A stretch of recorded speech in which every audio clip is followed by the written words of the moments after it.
কৃত্রিম প্রজনন পদ্ধতি। গাভীকে খাঁচার ভিতরে নিয়ন্ত্রিত অবস্থায় রেখে গাভীর পশ্চাৎ ভাগ পরিষ্কার করে নিতে হবে।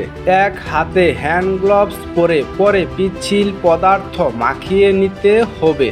অতঃপর গাভীর লেজ উঠিয়ে রেকটামে হাত ঢুকাতে হবে।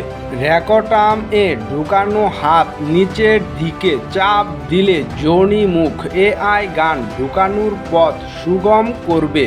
যোনি পথের উপরের দেয়াল বরাবর অন্য হাত দ্বারা গান জনন অঙ্গে ঢুকাতে হবে, যাতে যোনি পথের মেঝেতে অবস্থিত মূত্রনালীর মুখ দিয়ে গান ঢুকে না যায়। রেকটাম এ প্রবিষ্ট হাত দ্বারা সার্ভিক্সের মুখে বৃদ্ধা আঙ্গুল রাখতে হবে।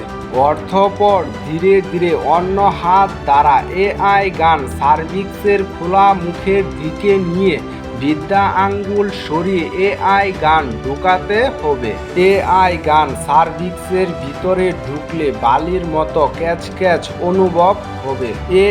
গান সামনের দিকে সহজভাবে প্রবেশ করতে থাকলে মনে করতে হবে প্রথম, দ্বিতীয় ও তৃতীয় রিং পার হয়েছে।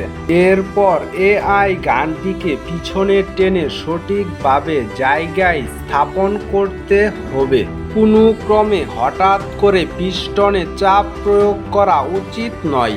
সিমেন স্থাপনের পর গান বাহির করে নিয়ে আসতে হবে।